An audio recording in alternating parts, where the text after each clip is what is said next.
안녕하세요. 노동법의 정석 임론 권범입니다. 네, 2022년에는 정말 대한민국의 빅 이슈가 있죠. 그렇죠. 네, 2022년 제20대 대통령 선거가 있죠. 네. 지금은 약 한 달 정도 남은 것 같아요. 네, 그래서 저희가 아무래도 노동법을 다루는 채널이다 보니까 대통령 후보들이 노동법과 관련해서 어떤 공약을 내걸었는지 저희가 한번 노동법적으로 한번 분석을 해보는 시간을 갖도록 하겠습니다. 네, 들어가기에 앞서서 저희의 이 해당 영상은 어떤 대통령 후보도 지지하는 영상이 아님을 먼저 밝히고 가겠습니다. 네, 그래서 저희가 최대한 객관적으로 좀 말씀을 드리고 싶어서 저희 나름대로 이제 자료를 서치를 해본다라고 해보고 직접 발언하거나 직접 발표한 것을 위주로 좀 다뤄보려고 했거든요. 네, 그런데 만약에 이제 저희가 말씀드리는 것 중에 조금 다른 부분이 있다, 후보의 공약과 좀 다른 부분이 있다라고 하면은 댓글로 좀 남겨주시면 저희가 정정을 하도록 하겠습니다. 네, 그래서 오늘 영상은 특히 노동 쪽에 좀 집중을 해서 말씀을 드려볼까 하는데요. 지금 이제 거론이 되고 있는 후보가 총 이제 4분이 계시잖아요. 그쵸. 이 4분이 노동 공약과 관련해서 지금 현재 어떤 상황이죠? 우선 노동과 관련한 공약은 정식적으로 조금 구체화한 후보가 한 2명 정도 있는 것 같아요. 그래서 이재명 후보와 심상정 후보가 조금 구체화하고 있다 이렇게 볼 수 있을 것 같은데, 이재명 후보는 얼마 전 노동 6대 공약이란 걸 발표를 했고요.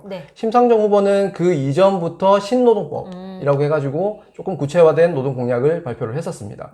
하지만 제가 보기에는 나머지 윤석열 후보와 안철수 후보는 아직까지 노동 공약에 대해서는 구체화하지는 않았는 것 같다, 이렇게 말씀드릴 수가 있겠습니다. 네, 그래서 저희가 어쨌든 현재까지 노동과 관련해서 이제 직접적으로 발언을 하거나 발표를 한 거를 기준으로 좀 말씀을 드려야 될 것 같아요. 그래서 만약에 이제 이 이후에 저희가 이제 영상을 올리고 나서 이 이후에 아마 공약집이 나올 수 있을 것 같아요. 정식 공약집을 내겠죠. 모든 후보의 공약을 모아놓은 공약집이 나올 것 같은데, 그 공약집에는 아무래도 현재까지는 구체화하지 않았지만 그때 가서 이제 좀 노동과 관련해서도 구체화하지 않을까 보고 있거든요.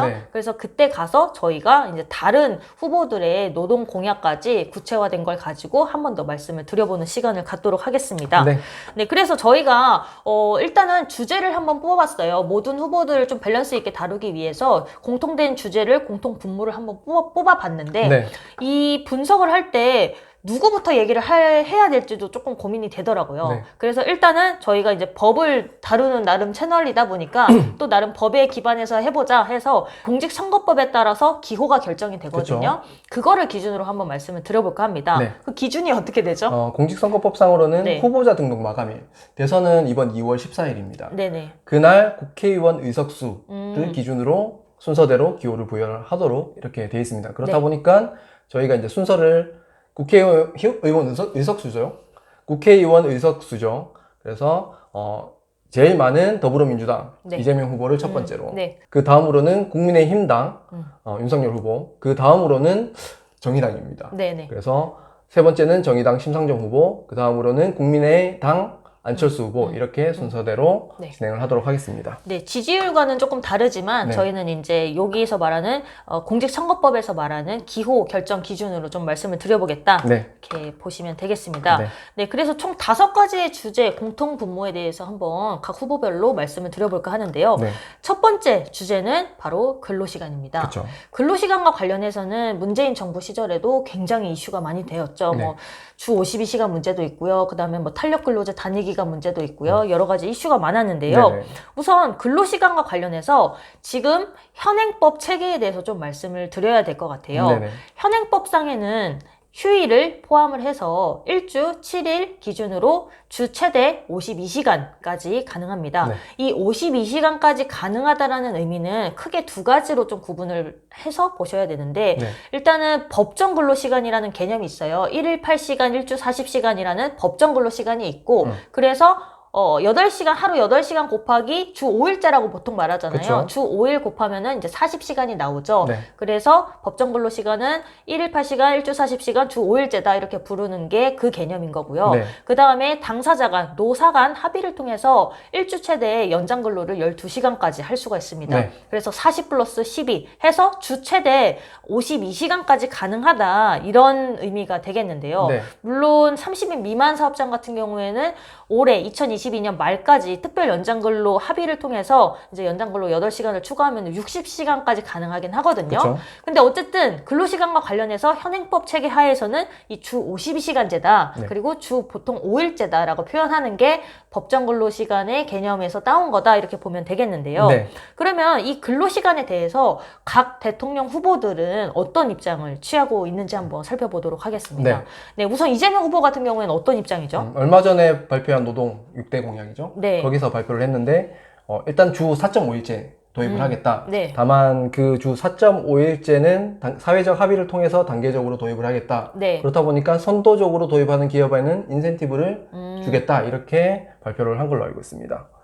그러면은 주 4.5일제라고 하면은 이거를 아까 말씀드린 것처럼 법정 근로 시간과 연장 근로로 도입을 해서 한번 말씀을 드려보면요. 그쵸. 그럼 법정 근로 시간은 몇 시간이 되는 거죠? 주 며칠제라는 건 보통 법정 근로 시간에 관한 이야기로 보면 되고요. 네. 주 4.5일제라고 하면은 법정 근로 시간을 현행 주 40시간에서 주 36시간으로 줄이겠다. 이 의미로 보시면 될 것 같습니다. 네, 그럼 법정 근로 시간은 36시간으로 줄어드는 거고요. 네. 이제 연장 근로 시간에 대한 뭐 명확한 입장을 밝히진 않았지만 그쵸. 현행법 체계 하에 12시간이 유지된다라고 봤었을 때는 그러면은 만약에 이제 4.5일제가 도입이 되면은 주 최대 몇 시간까지 가능하게 된다는 소리인가요? 36 플러스 12 네. 해가지고 48. 48시간까지. 네, 48시간제를 도입하겠다. 이 의미로 받아들이시면 될 것 같습니다. 네, 그러면 결국에 어쨌든 이재명 후보 같은 경우에는 현행 법정 근로시간을 조금 더 단축하는 방향으로 공약을 내세웠다라고 볼 수가 있겠네요. 네, 맞습니다. 네, 다음으로 이제 윤석열 후보인데요. 네네. 윤석열 후보 같은 경우에는 근로시간과 관련해서 어떤 입장인가요?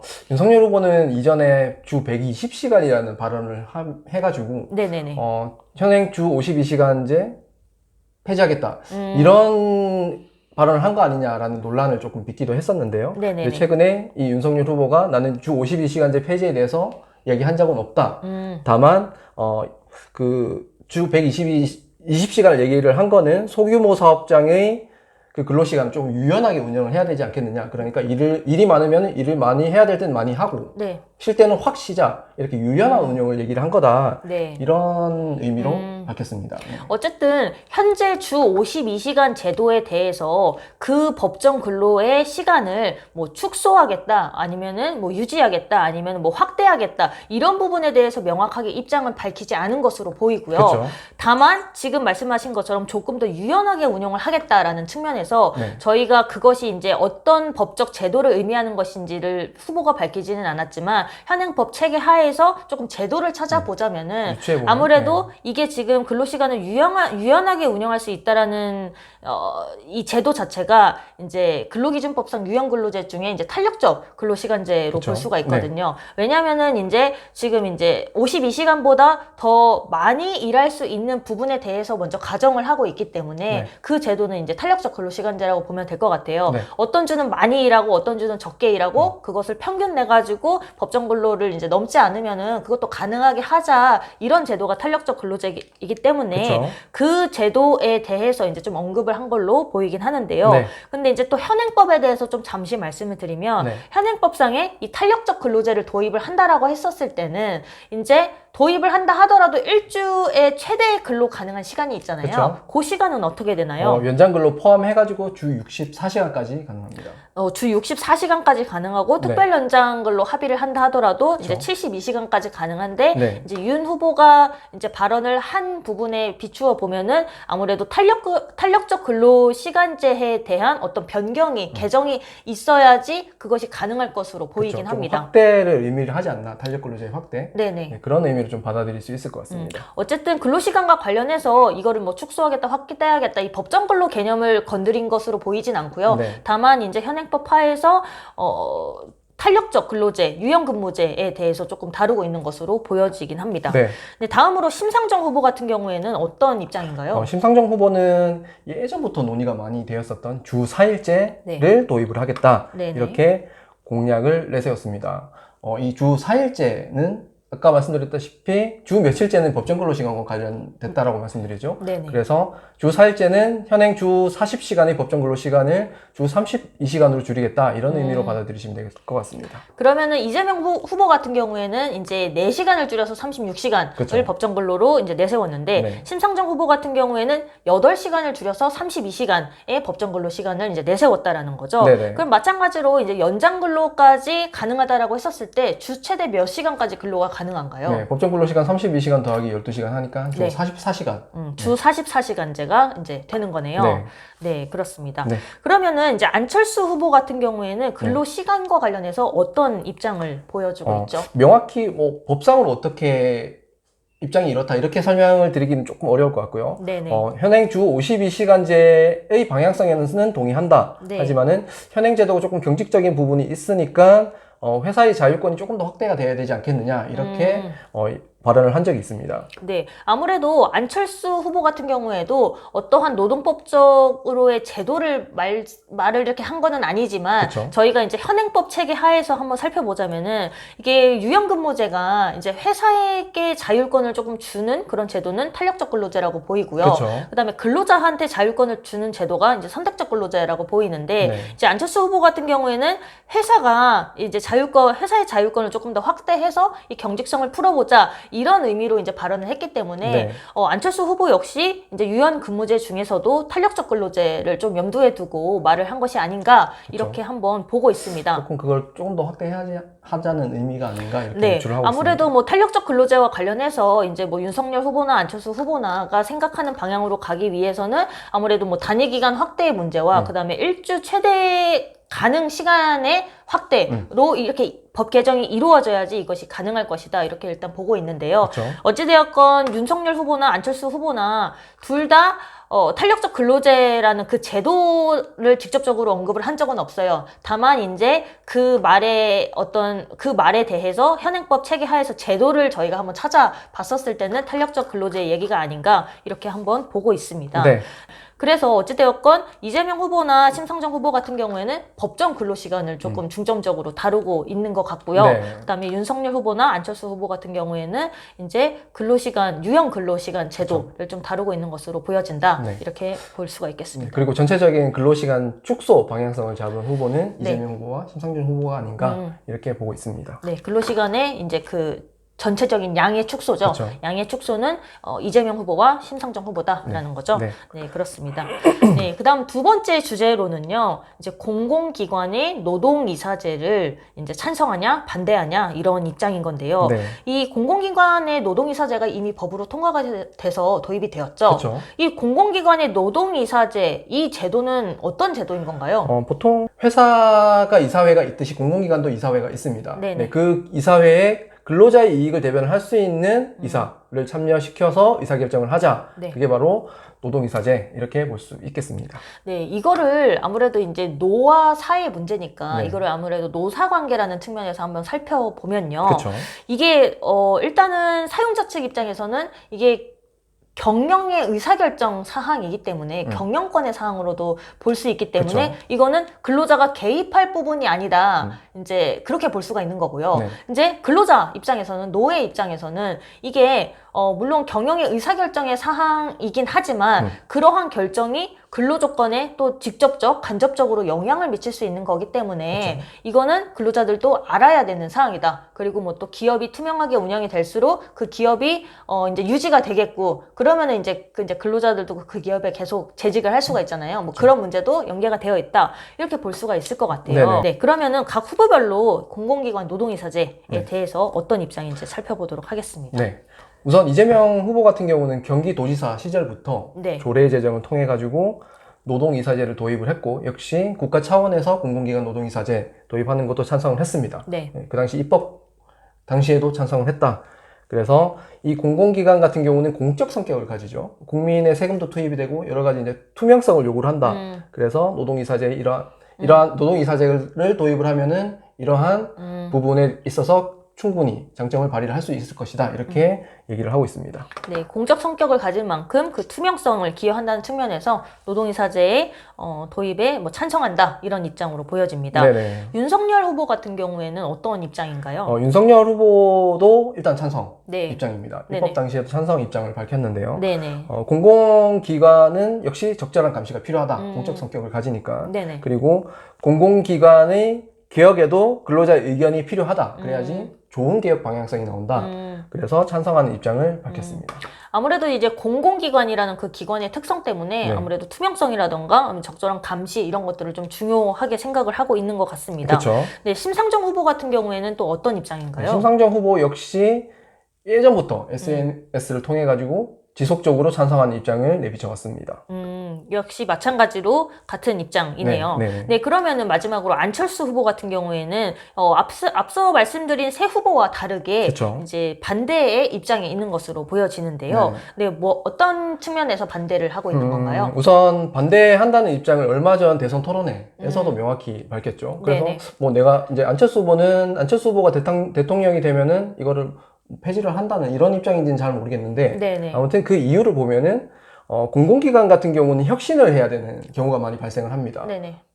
공적 성격 때문이죠. 네네. 근데 혁신을 해야 되는데 만약에 노동이사가 있으면은 그 혁신이 어려워진다. 반대를 할 거니까. 이런 점을 조금 강조를 했고요. 그리고 공공기관의 노동이사제가 도입이 되면은 자연스럽게 민간 기업에까지도 확대될 우려가 있지 않느냐. 그거는 좀 아니지 않느냐. 이런 입장에서 반대를 하는 입장이다. 이렇게 보시면 되겠습니다. 아무래도 이제 그런 부분을 좀 강조를 한 것 같아요. 이제 근로자가 노동이사로 참여함으로 인해서 어떤 의사결정에 있어서 감시 역할을 하는 것보다 공공기관의 성격을 가지면은 정부의 어떤 방향성도 되게 그쵸. 중요하잖아요. 네. 그런 부분에 따라서 빠르게 혁신을 해야 되는 상황에 있어서 약간 제동이 걸릴 수가 있다? 네. 이렇게 또 바라보는 측면도 있는 것 같습니다. 네, 세 번째 주제로는요. 5인 미만 사업장의 이제 근로자 보호 문제인데요. 네. 우선은 현행법 체계를 먼저 한번 살펴보도록 하겠습니다. 근로기준법 제11조에서는요. 5인 미만 사업장의 근로기준법의 일부만 적용이 되도록 규정이 되고 있는데요. 네. 그 적용이 안 되는 부분에 대해서 살펴보면은 이제 5인 미만 사업장에 근로하는 근로자의 경우에는 이제 해고의 제한도 받지 않고요. 네. 물론 이제 해고 예고 수당은 적용을 받습니다. 그쵸. 그다음에 연차 휴가 받을 수 없고요. 네. 그다음에 뭐 연장 야간 휴일 근로를 하더라도 이제 50% 가산이 되는 그 가산 수당도 받을 수가 없습니다. 네. 이 외에도 이제 적용이 제외되는 규정들이 많은데요. 네네. 그런데 이 5인 미만 사업장이라는 거는 대체로 이제 영세 사업장이잖아요. 그쵸. 그러니까 영세 사업장에 다니는 근로자들이 더 보호받지 못한다라는 그런 사회적인 문제 제기가 많았습니다. 네. 물론 노동계와 경영계에서는 이 부분에 대해서 입장이 뭐 첨예하죠. 그쵸. 한국노총이나 민주노총 같은 경우에는 이제 5인 미만 사업장의 근로자도 보호를 해줘야 된다. 근로기준법에 전면 적용이 있어야 된다라고 이렇게 주장을 하고 있고요. 네네. 경영계 입장에서는 아무래도 이 영세 사업장이 거의 대부분이 이제 자영업자이다 보니까 이제 경영에 있어서 이제 어려움이 많다 보니까 이것까지 다 적용을 하게 되면은 이제 사업을 하기가 어렵다 이런 입장에서 이제 전면 적용은 조금 반대를 하고 있는 입장이기도 합니다. 네네. 그럼 내 후보들은 이 부분에 대해서 어떤 입장을 가지고 있죠? 우선 이재명 후보. 네. 예, 이재명 후보는 얼마 전 역시 발표한 노동 6대 공약을 통해서 일하는 사람 권리보장 기본법이라는 것을 제정을 해서 권리 사각지대에 있는 이 5인 미만 사업장에서도 그 근로자들을 보호를 하겠다. 다만 이거를 뭐 강행하겠다라는 의미보다는 영세사업장이나 경영계 의견도 충분히 수렴을 해가지고 단계적으로 추진하겠다 이런 입장을 밝혔습니다. 네, 근로기준법의 전면 확대라는 방안이 아니라 이제 일하는 사람 권리보장 기본법이라는 기본법을 제정을 통해서 이제 근로자의 권익을 보호하겠다. 여기서 말하는 이제 일하는 사람이라는 거는 노동법상의 근로자에게만 한정된 문제는 좀 아닌 것 같아요. 뭐 법 제정이 되었을 때 문구 뭐 이런 거가 문구에 따라서 달라지겠지만 어찌되었건 기본법을 제정을 하겠다. 그걸 통해서 보호를 하겠다. 이런 입장인 것으로 보여집니다. 그러면 윤석열 후보 같은 경우에는 어떤 입장인가요? 윤석열 후보는 얼마 전 이제 한국노총 간담회에서 이렇게 말을 한 적이 있습니다. 5인 미만 사업장의 근로기준법 전면 적용에는 대원칙에는 찬성을 한다. 하지만 사회적 합의가 필요하지 않겠느냐. 이런 취지의 발언을 한 것으로 보입니다. 윤석열 후보 같은 경우에는 이재명 후보와 다르게 어떤 뭐 기본법을 제정하겠다 이런 의미보다는 네. 이제 근로기준법의 적용 대원칙에는 찬성을 한다라는 것 자체가 일단은 뭐 근로기준법의 전면 적용의 확대 의미로도 볼 수가 있을 것 같아요. 네. 혹은 뭐 이제 또 뭐 다른 방안이 나올 수도 있겠죠. 네. 어찌되었건 영세사업장의 근로자에 대해서도 이렇게 보호가 있어야 된다라는 그런 입장은 그 고수를 하고 있는 것 같고요. 다만 이제 사회적 합의가 필요하다라는 부분에 대해서는 이렇게 저희가 한번 볼 수 있을 것 같아요. 이제 법이 개정이 될 때 바로 이제 국회에서 입법안이 뭐 올라가고 개정이 될 수가 있겠지만 대통령 직속에 이제 사회적 합의 기구가 있거든요. 그쵸? 경제사회노동위원회라고 해가지고 네네. 뭐 이제 경영계위원, 그다음 노동계위원, 그다음에 공익위원 이렇게 노사정 3자 간의 합의를 통해서 이제 합의안을 도출을 하고 네. 그거를 바탕으로 이제 입법안이 구성이 되는 경우도 꽤 많거든요. 네네. 그러한 합의를 통해서 무언가 이거는 해결을 해보겠다. 뭐 이런 취지의 발언으로 보여지기도 네네. 합니다. 네, 그리고 세 번째 심상정 후보 같은 경우에는 네. 이 부분에 대해서 어떤 입장인가요? 심상정 후보 같은 경우는 네. 일하는 시민의 기본법이라는 법 제정을 통해 가지고 네네. 노동법 보호의 바깥에 있는 노동권을 보호하겠다. 그러니까 기업 규모를 따지지 않고 모두를 보호하겠다. 이렇게 공약을 밝혔습니다. 네, 이재명 후보가 언급한 그 기본법의 명칭과는 좀 달라요. 네. 뭐 일하는 사람 권리보장 기본법, 그다음에 심상정 후보 같은 경우에는 일하는 시민의 기본법이라는 명칭이 좀 다른데 추구하고자 하는 그 취지는 유사한 것 같습니다. 네. 어찌되었건 근로기준법상의 근로자에 한정하지 않고 일하는 사람이라면 일하는 시민이라면은 이제 권리의 보호를 받을 수 있도록 기본법을 제정을 하겠다 이런 취지로 보여지는데요. 네. 네, 마지막으로 그러면 안철수 후보 같은 경우에는 이 부분에 대해서 어떤 입장이 있는 건가요? 네, 안철수 후보 같은 경우는 이 부분에 대해서 명확한 입장을 아직까지 밝히고 있지는 않은 것 같습니다. 5인 미만 사업장 근로자의 이제 보호와 관련해서는 별다른 입장은 아직까지 저희가 찾지는 못했다라고 이렇게 말씀을 드릴 수 있겠습니다. 네, 그러면 네 번째 주제로는요, 최저임금입니다. 그렇죠. 최저임금 이슈는 굉장히 민감한 사안이죠. 네. 이 최저임금과 관련해서 또 현행법 체계를 조금 좀 말씀을 드리면요. 일단은 최저임금 제도는 그 근거를 대한민국 헌법에 두고 있습니다. 네네. 국가가 법으로 최저임금제를 시행을 하도록 규정을 하고 있는데요. 이렇게 최저임금의 지급을 강제함으로 인해서 저임금 근로자를 이제 보호하는 제도다라고 보시면 되겠습니다. 2022년 현재 최저임금은 9,160원으로 이렇게 적용이 되고 있죠. 네, 최저임금과 관련해서 각 후보의 입장을 한번 또 살펴보도록 하겠는데요. 이재명 후보는 어떤 입장이죠? 이재명 후보는 이 현행 최저임금법이라든지 이 최저임금 제도에 대해서 명확한 입장을 밝히기보다는 뭐 그 말은 곧 현행은 유지하겠다는 거죠. 최저임금 제도는. 그걸 넘어서서 임금 수준을 전체적으로 좀 끌어올리겠다는 입장을 밝힌 것으로 보입니다. 네, 어떻게요? 그래서 뭐 적정임금 제도나 아니면은 비정규직 공정수당 이런 걸 통해 가지고 임금 수준을 좀 올리겠다. 이렇게 임금제도의 종합적 개혁을 밝혔습니다. 네, 뭐 헌법상의 적정임금 제도나 아니면은 이제 뭐 계약 기간에 정함이 있는 비정규직에게 오히려 수당을 더 지급하는 방향을 통해서 임금제도를 종합적으로 개혁을 하겠다 이런 방향성으로 보이네요. 그쵸? 그럼 뭐 최저임금의 뭐 인상이라던가 아니면 뭐 지급 방식이라던가 이런 부분에 대한 언급은 별도로 없었던 것으로 보여집니다. 네. 비정규직 같은 경우는 고용도 불안한데 임금도 낮죠. 그런 부분들 조금 공정수당이라는 걸로 좀 보완을 하겠다. 뭐 이런 의미로 좀 받아들이시면 될 것 같고, 참고로 이거에 추가를 해서, 윤석열 후보가 먼저 밝힌 내용이긴 한데요. 현행 이제 그 군 의무복무를 하고 있는 병사들 있죠. 그 병사들에게 월 200만 원, 즉 최저임금 수준의 월 200만 원을 보장하겠다 이런 공약도 내기도 했습니다. 그렇군요. 네, 그러면은 두 번째로 윤석열 후보 같은 경우에는 이 최저임금과 관련해서 어떤 입장인가요? 윤석열 후보는 과거에 최저임금제 폐지, 철폐를 주장을 한 거 아니냐 이런 논란이 조금 있었는데요. 최근에 윤석열 후보가 현행법상 최저임금제 폐지는 안 된다. 그리고 나는 최저임금제 폐지를 얘기를 한 적은 없다. 이렇게 얘기를 했습니다. 최저임금제 폐지를 얘기를 한 게 아니고 이 최저임금의 유연한 적용이 필요하다. 이렇게 얘기를 했다. 이렇게 밝혔습니다. 네, 현행 최저임금제를 폐지를 하려면은 헌법에 개정이 있어야 되는데 이제 그 최저임금제 폐지를 염두에 두고 한 발언은 아니다라는 네. 그런 입장을 밝혔다라는 네네. 거죠. 네네. 네, 마찬가지로 이제 방금 말씀하신 것처럼 군 복무 병사들에게 최저임금 수준의 월 200만 원을 보장을 하겠다라는 공약도 발표를 하기는 했습니다. 네. 네, 그리고 다음으로 이제 심상정 후보인데요. 네. 심상정 후보는 최저임금과 관련해서 어떤 입장인가요? 심상정 후보는 최저임금 자체를 계속 인상을 시켜서 임금 수준을 조금 올리겠다. 네네. 이런 공약을 했고요. 그러면 당장 이제 최저임금이 문제가 되는 사업장이 소상공인 네네. 사업장이죠. 네네. 그럼 이런 소상공인들한테는 지원금을 지급을 해서 그 네. 부분을 부담을 조금 줄여주겠다. 네. 이렇게 공약을 한 상태입니다. 그래서 현재까지는 4명의 후보 중에서는 네. 최저임금 인상 자체를 명시적으로 공약을 한 후보다 이렇게 볼 수 있겠습니다. 최저임금 인상을 하되 이제 소상공인의 부담 부분은 지원금으로 해결을 하겠다라는 공약으로 보여지네요. 네. 네, 다음으로 이제 안철수 후보 같은 경우에는 네. 최저임금과 관련해서 어떤 입장을 밝혔나요? 현행 최저임금 그 액이라든지 이런 네. 부분에 대해서 명확한 입장을 밝히지는 않았고요. 네네. 이 최저임금 결정 구조 부분에 대해서 조금 문제점을 제기를 한 걸로 알고 있습니다. 네네. 그래서 현행 최저임금위원회가 최저임금액을 의결하는 이 방식을 비판을 했고요. 그리고 업종별, 지역별로 최저임금을 조금 더 달리 유연하게 적용을 네. 해야 된다라는 네. 부분까지 입장을 밝혔습니다. 네, 참고로 현행 최저임금법 상으로도 이제 뭐 사업의 종류별로 구분해서 최저임금을 정할 수 있도록 규정은 하고 있는데요. 네. 실제로 이렇게 정해진 적은 없죠. 네.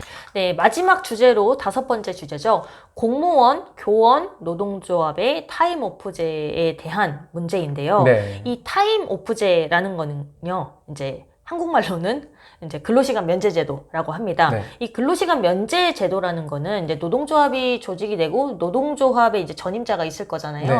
그 노동조합의 전임자가 근로 사용자와 이제 사업주와 체결을 한 근로계약상의 의무를 좀 면제를 받고 노동조합 업무만 하되 사용자로부터 급여를 그냥 그대로 지급을 받는 그런 제도를 근로시간 면제제도라고 하는데요. 네. 이게 지금 노동조합 및 노동관계조정법에는 명시가 되어 있고 이제 일반 사기업에서 조직이 된 노동조합 같은 경우에는 이제 사용자의 동의 하에 이 근로시간 면제제도에 도입이 가능합니다. 네. 그런데 공무원이나 교원 같은 경우에는 법령에 이 내용이 없어요. 그쵸. 그렇기 때문에 지금은 허용되지 않고 있는 상황인데요. 네. 이 부분에 대해서 각 후보의 입장을 한번 살펴보도록 하겠는데요. 네. 이재명 후보 같은 경우에는 어떤 입장인가요? 이재명 후보는 네. 적극적인 찬성 입장을 밝혔는데요. 네. 야권이 만약에 반대한다면 패스트트랙을 통해서라도 네. 통과시켜야 한다. 이렇게 네. 적극적 찬성을 주장했습니다. 네. 윤석열 후보 같은 경우에는 네. 어떤 입장인가요? 윤석열 후보 같은 경우도 한국노총 간담회에서요. 네네.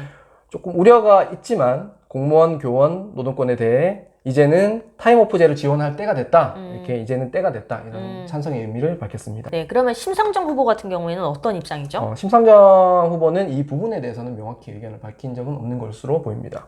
그렇군요. 네. 네, 그럼 안철수 후보 같은 경우에는 어떤 입장이죠? 안철수 후보 같은 경우는 사기업엔 당연히 뭐 자기들 돈 쓰는 거니까 네. 뭐 자유로 하겠지만은 네네. 공무원과 교원 같은 경우에는 이 임금을 국민 세금이 포함이 되어 있다. 네. 이런 거죠. 그렇다 보니까 일도 하지 않고 노조일만 하는데 국민 세금으로 임금을 지급하는 건 말이 안 된다. 그래서 강력히 반대한다. 이런 입장을 강력히 밝혔습니다. 반대한다는 네. 입장인가요? 네. 네, 그런데 근로시간 면제제도라는 거에 대해서 잘 모르실 수도 있을 것 같아요. 네. 이 제도가 만약에 이제 허용이 된다라고 했었을 때 사용자의 입장에서 그리고 노동조합의 입장에서는 조금 다르게 다가올 수 있을 것 그쵸. 같아요. 만약에 이제 허용이 된다라고 하는 것이 이제 각 노사 간에 어떤 의미를 가지는 건가요? 우선 노동조합 입장에서 보면은 우리나라 이제 기본 노동 상권이라는 게 있죠. 네. 단결권, 단체 교섭, 단체 행동권. 네네네. 요 세 가지를 행사하는 노동조합. 일을 하기 위해서는 본업을 하기가 좀 힘들어요. 네네. 실제로. 네. 그래서 그 노조 전임자를 둘 필요성은 있는데 네. 노조 전임자한테 만약에 급여 보장이 안 된다라고 하면은 누가 노조 일을 하겠습니까? 그렇다 보니까 이 노조 일을 하면서도 급여를 보장을 받는 그래서 노동조합을 조금 더 노동 상권을 보호를 받는 네. 그런 취지로 노동조합이 주장을 한다. 이렇게 보시면 좀 될 것 같고요. 네네. 그다음에 사용자 입장에서는 내가 근로 계약을 맺은 그 본업도 하지 않는데도 네. 임금을 줘야 된다는 거, 네. 말이 안 된다. 네네. 이렇게 조금 강력히 주장을 하는 측면도 있고 네네. 아니면은 사용자가 노동조합과 노사관계죠. 네. 노사관계를 전부 다 해야 되는데 만약에 노조 전임자를 두게 되면은 이 사용자 업무도 조금 덜어주는 이런 측면도 조금 있다 이렇게 볼 수가 있겠습니다. 네, 그러면은 어쨌든 노동조합 입장에서는 근로시간 면제제도가 도입이 되었을 때 이제 사용자로부터 어쨌든 자주성은 유지는 하면서 그래도 그러한 급여 지원이 있어야지 조금 더 노동상권 행사에 있어서 조금 이렇게 활발하게 할 수 있다 그런 입장인 것으로 보여지고 그쵸. 사용자 입장에서는 이제 내가 근로계약상 체결한 그 업무를 시켜야 되는데 그게 아니라 이제 노동조합 업무를 하다 보니까 그런 부분에 대해서 조금 이제 반대의 입장을 보이거나 아니면 혹은 이제 어차피 노동조합이 조직된 김에 노사관계 업무를 해야 되는데 그거를 노조 전임자가 조금 더 이제 같이 분담해주는 역할을 한다거나 뭐 이런 시각으로도 볼 수도 있겠네요. 네. 네, 지금까지 저희가 이제 주제별로 공통 분모를 좀 뽑아서 각 후보의 입장에 대해서 살펴봤는데요. 네. 사실 이렇게 분석을 하기보다 각 후보별로 노동과 관련해서 뭐에 더 방점을 두고 있는지 이런 식으로 분석을 하는 게 더 맞다라고 보입니다. 그렇죠. 왜냐면은 어떤 후보가 어떤 주제에 더 관심이 있는가에 따라서 실제로 대통령이 되었을 때 뭐 법 개정이라던가 아니면 먼저 거론이 될 이슈가 달라질 수가 있기 때문에 네. 그런 식으로 분석을 하는 게 좀 더 맞을 것 같은데 네. 현 상황에서는 노동과 관련해서 이제 뭐 정식 공약집도 나오지 않았고 이제 구체화하지 않은 후보들도 있다 보니까 저희가 좀 부득이하게 공통적으로 거론이 된 부분들을 가지고 이렇게 다뤄봤다는 점 양해를 좀 부탁드리고요. 네, 오늘도 유익한 영상이 되셨기를 바랍니다. 감사합니다.